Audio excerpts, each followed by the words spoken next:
Child sexual abuse is a global problem. We know that 1 billion children around the world suffer from sexual violence, and 1 in 4 girls and 1 in 13 boys here in the US. So this is a big problem that affects communities in every state in the US and around the world. The World Health Organization has identified child sexual abuse as one of only about 20 leading preventable causes of morbidity and mortality, injury and death. So child sexual abuse is identified by the World Health Organization, by the Centers for Disease Control and Prevention, by other leading authorities as a significant contributor to death and disease. We lived in a society that for a long time, you don't talk about it and it disappears, but the person carries that. So the work that we do is we really try to interrupt the symptoms by acknowledging that this is no fault of your own. Children from every socioeconomic level are affected by child sexual abuse. Whether they're rich, poor, middle class, we know that all children have some risk for child sexual abuse. We also know that children of every gender, every sexual orientation, every ethnicity, every race, every religion. So in this way, we know that child sexual abuse isn't rare. You can educate kids, but putting them in charge of keeping themselves safe is not an effective strategy. So what we really focus on is helping to develop a shared understanding that child sexual abuse is preventable.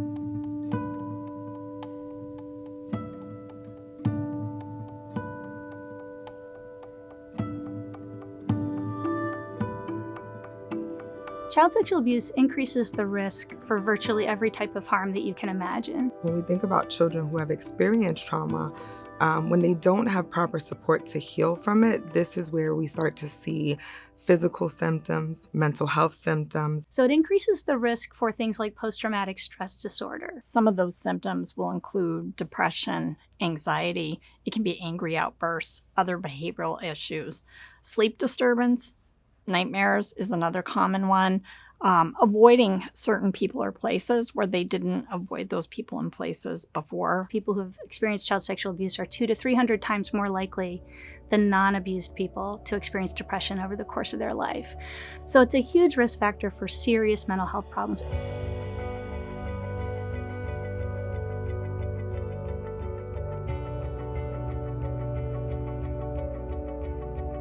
And those behaviors, substance use, sexual risk, eating disorders, are then associated with serious physical health consequences. So child sexual abuse contributes to cardiovascular disease, to ischemic heart disease, to cancer, to liver failure, to diabetes.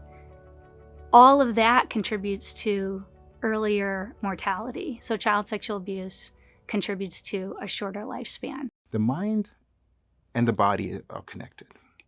So when you have a traumatic experience, there are all types of chemical reactions that occur.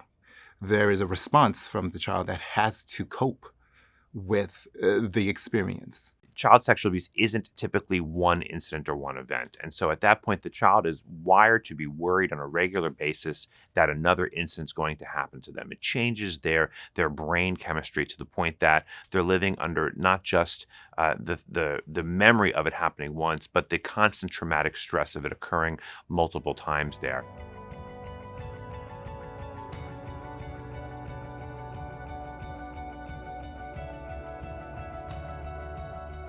If you look at any person under continued stress, well, what happens to anyone that's in war? You are beginning to create these types of responses that is all about trying to be safe, right? And the response may be that I'm going to pull away or I'm not going to trust. A child may have a symptom of their grades are dropping in school, or the child is tantruming a lot. There's regressive behavior, so you have a 10-year-old who's acting like a 4-year-old. I would say some children, you can see them also begin to act out the violence that was done to them onto other children or people in their lives, which is a problem, right? Because then they don't learn that this is not healthy, right? And that this is not appropriate because no one has talked to them about it. It's a huge risk factor for health risk behaviors. So child sexual abuse increases the risk for smoking cigarettes, for abusing alcohol, for misusing drugs, for engaging in risky sexual behavior, for eating disorders. It creates a place where their focus is not about their education, but about how am I going to survive the next moment, because the next moment may include another attack by a perpetrator.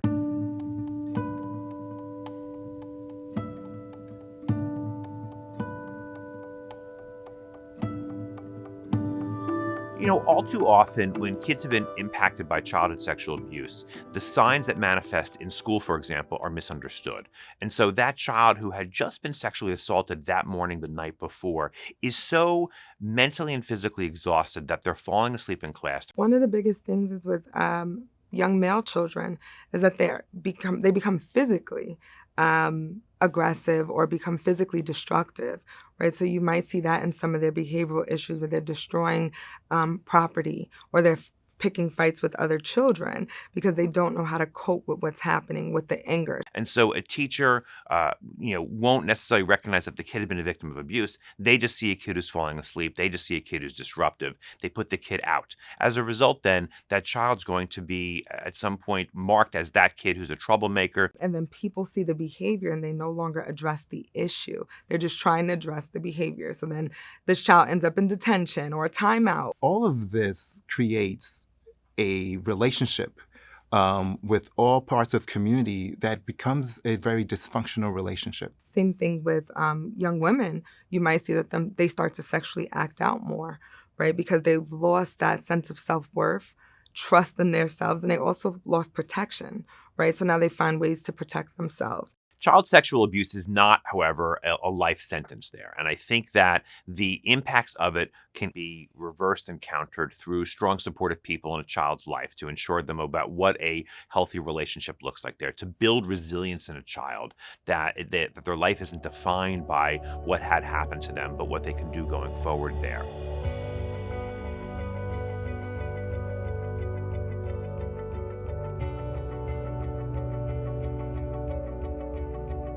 I think in every country around the world, there are efforts to protect children. And I think those efforts that are the most effective are ones that are collaborative and multidisciplinary in nature. That's what the evidence tells us. That's what research says.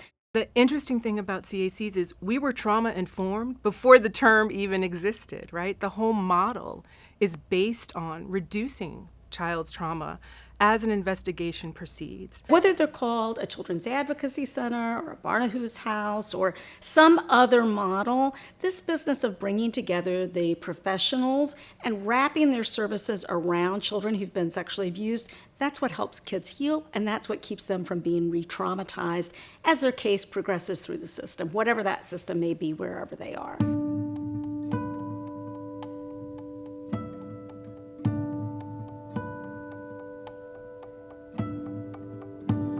So a child will disclose, say to a teacher, that they're being touched at home. The first thing that they would do is the teacher would call in a report to the hotline. An investigator would do a preliminary safety interview with the child just to assure that the child is safe at the time. If there are any other children in the home, get some preliminary information about the allegations, and then make a referral to the CAC. We have more than 1,000 of them here in the U.S. and in most major communities. And that's a good thing because it means that children are going to go to a place that is really designed for them, that's child-friendly and child-focused, and focused on ensuring that they're not re-traumatized by what's about to happen, that the professionals they interact with are going to coordinate their efforts and work collaboratively, and also that the services are designed just for them to help them heal.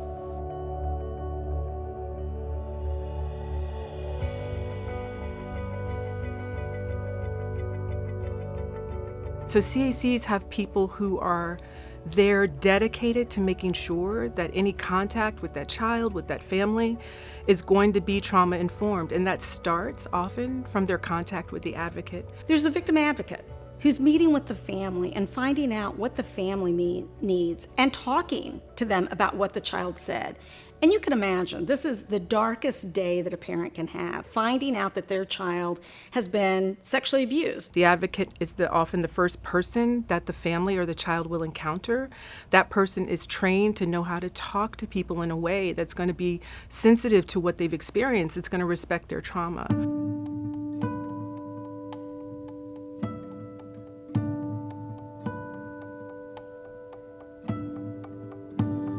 And that's just the entry point, because then there's a forensic interview, right? And the forensic interview is designed to make sure that that child can tell what happened to them in a way that is age appropriate, neutral, fact finding. In the interview, the child will talk to one of our trained forensic interviewers and then listen to what the child has to say. We want to hear their account, and we want that to be as accurate as it possibly can be. Then the professionals are going to talk amongst each other. What did the child say happened to them? One of the things we do at Safe Horizon after we do our forensic interviews with the child is we talk to the family and we give this thing that happened language, right? Because we also know parents do want to talk about it despite their fears, but they don't know what to call this thing. The interesting thing, too, about the forensic interview is it doesn't just serve a criminal legal purpose. Often the forensic interview is a point of healing for that child, because they get to tell somebody who knows how to talk to children, who wants to hear their story, what happened to them. And they're believed and they're seen.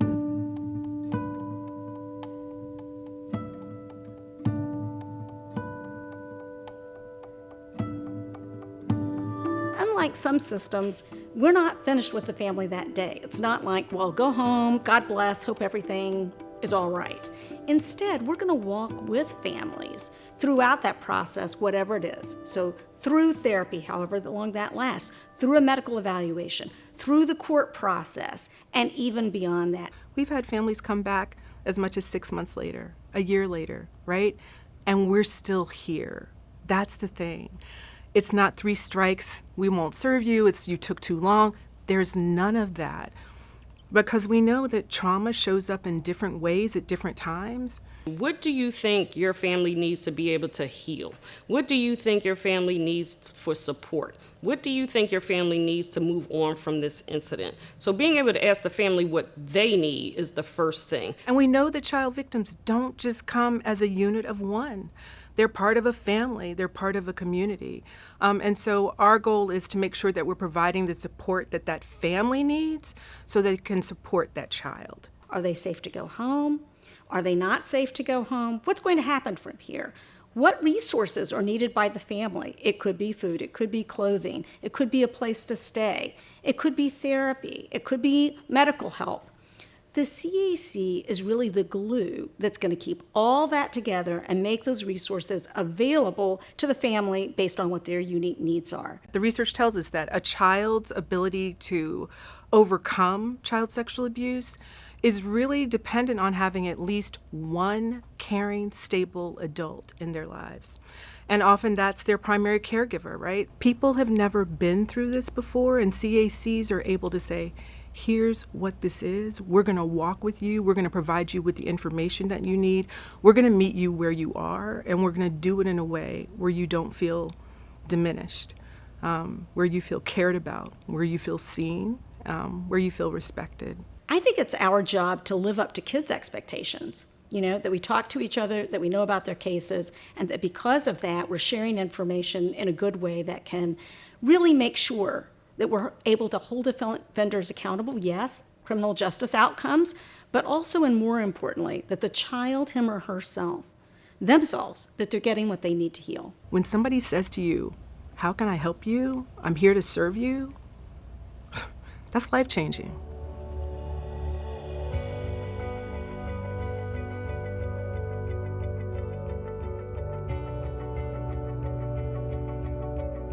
No one child has the same trauma symptoms, right? Each child is unique, and their experience of the traumatic event is specific to them. I think it's important to understand that when we think about trauma and symptoms, Trauma is really based around how it affects the person, right? So me and you can go through the same exact thing and have a different response. So when you have a situation where a child has experienced this traumatic event and they're getting the help that they need, this is where you'll see a child do well in school. You won't see them struggle with building trust and relationships with adults. They'll be able to accurately express themselves. They can participate in school. They can participate with their friends. They can sleep at night, right? They don't have those headaches and those stomach aches. This is not to say that children who get support don't struggle, right? But they have a space to process out loud, right? And this is one of the biggest things about trauma, is that in order to really heal from it, there needs to be an acknowledgement that this thing happened and that it had an effect.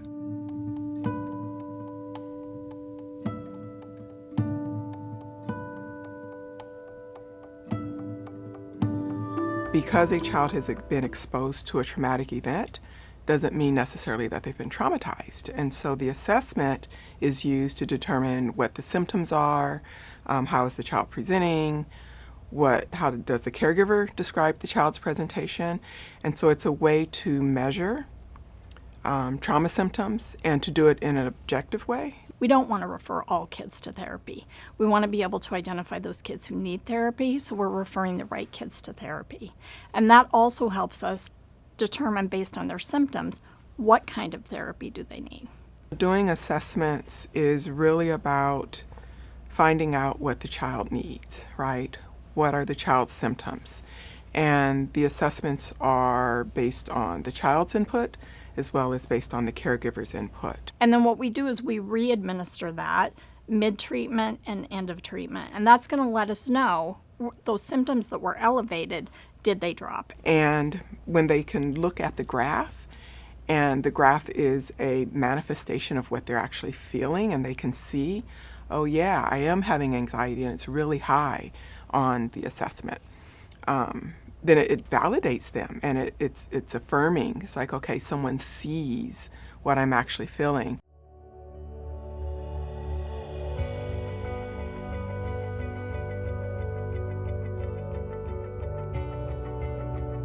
Today, there are therapies that have been proven by research to be very effective in reducing or eliminating trauma symptoms. These treatments are short-term. I think when caregivers think about therapy, if they ever had their own therapy or maybe they had a child in therapy, a lot of times the experience was that therapy just went on and on and on. The beauty with evidence-based therapies are they're short-term. So children are not in therapy for years and years and years.